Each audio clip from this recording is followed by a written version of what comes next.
Shalom, salam mio, media Injil online. Tema saat ini adalah cerdik seperti ular dan tulus seperti merpati.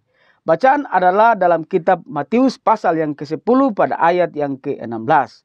Aku mengutus kamu seperti domba ke tengah-tengah serigala. Sebab itu hendaklah kamu cerdik seperti ular dan tulus seperti merpati.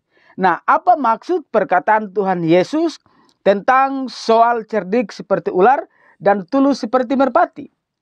Cerita dalam Matius pasal yang ke-10 ini bicara soal Yesus mengutus ke-12 rasul atau ke-12 murid. Nah, untuk apa Yesus mengutus murid-muridnya? Kalau kita lihat dalam ayat yang ke-7 dari Matius pasal yang ke-10 ini, Yesus berkata, "Pergilah, beritakanlah kerajaan sorga sudah dekat." Berarti Yesus mengutus ke-12 rasul atau ke-12 murid ini untuk memberitakan kerajaan sorga atau memberitakan Injil. Lalu apa hubungannya antara memberitakan Injil dan cerdik seperti ular dan tulus seperti merpati? Kalau kita lihat, nampaknya istilah ini mengacu kepada kehati-hatian. Kenapa harus berhati-hati dalam memberitakan Injil? Perhatikan kata-kata Yesus. Di sini dalam ayat yang ke-16 dari pasal 10 dari Matius ini, Yesus mengibaratkan bagaikan domba ke tengah-tengah serigala. Nah, apa yang terjadi kalau domba berada di tengah-tengah serigala? Tentu suatu ancaman kematian yang mengerikan. Inilah yang dinamakan bahayanya. Nah, domba adalah murid Yesus dan serigala adalah musuh. Nah, musuh itu yang bagaimana? Kalau kita melihat menurut ayat yang ke-17 dan ayat yang ke-18 dari Matius 10 ini, serigala itu ada beberapa oknum. Yang pertama disebut di sana, serigala adalah semua orang. Yang kedua, serigala adalah majelis agama. Dan yang ketiga, serigala adalah penguasa-penguasa dan raja-raja. Kenapa mereka dikatakan sebagai serigala? Karena bagi mereka, Yesus itu adalah virus, ancaman bagi mereka. Bagi orang Yahudi, Yesus itu sebagai penyesat. Yesus itu seorang penyesat. Mereka mengatakan Yesus menyamakan diri dengan Tuhan. Padahal Yesus hanya manusia biasa saja.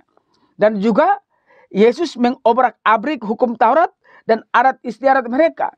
Inilah mengapa orang Yahudi sangat membenci Yesus. Mereka tidak mengerti kitab suci yang berbicara tentang Yesus yang dinubuatkan itu. Itu bagi orang Yahudi. Bagi orang Romawi atau bagi penguasa-penguasa dan raja Romawi pada saat itu, Yesus juga merupakan ancaman bagi mereka. Saat Yesus lahir, berita tentang kelahiran Yesus ini sangat menghebohkan. Sehingga Herodes positive thinking. Ternyata bayi Yesus yang lahir ini adalah seorang raja. Ini berarti Herodes akan tersingkir sebagai raja. Karenanya Herodes ingin membunuh bayi Yesus itu. Inilah penyebabnya sehingga Yesus mengatakan mereka adalah serigala yang buas. Jadi kalau Yesus mengutus muridnya untuk memberitakan kerajaan sorga atau Injil, itu sama saja domba di tengah serigala. Untuk itulah pesan Yesus harus cerdik seperti ular dan tulus seperti merpati. Nah, apa aplikasinya? Aplikasinya adalah bagaimana dengan orang Kristen sekarang? Apakah masih relevan antara peristiwa penginjilan di zaman Yesus dan era modern sekarang ini? Perhatikan, saat Yesus sebelum terangkat ke sorga, Yesus berpesan pada murid-murid atau rasulnya, yaitu yang kita kenal dengan pesan amanat agung yang terdapat dalam kitab Matius pasal yang ke-28 ayat yang ke-19 sampai pada ayat yang ke-20. Yaitu menjadikan semua bangsa murid Yesus. Nah, kita orang percaya adalah murid Yesus juga. Jadi untuk urusan kabarkan Injil tentu tetap relevan dan ancaman pun tetap ada. Kita tetap domba. Dan serigala-serigala ada di sekitar kita tentunya. Baik pemerintah atau semua orang.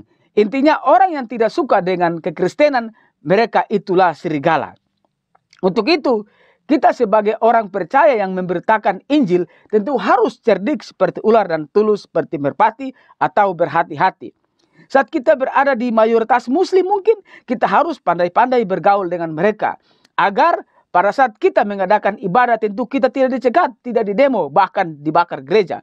Dan saat kita berbuat baik kepada mereka, maka hidup kita memancarkan Injil Kristus kepada mereka.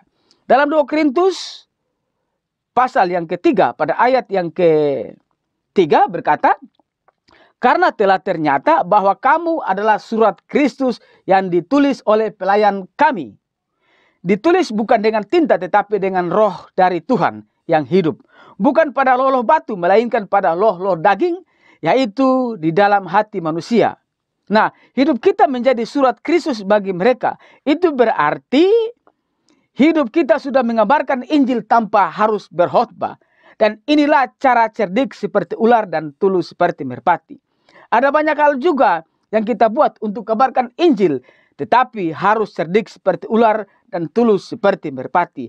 Agar supaya Injil tersebar di mana-mana dan kita sebagai pemberita firman juga aman.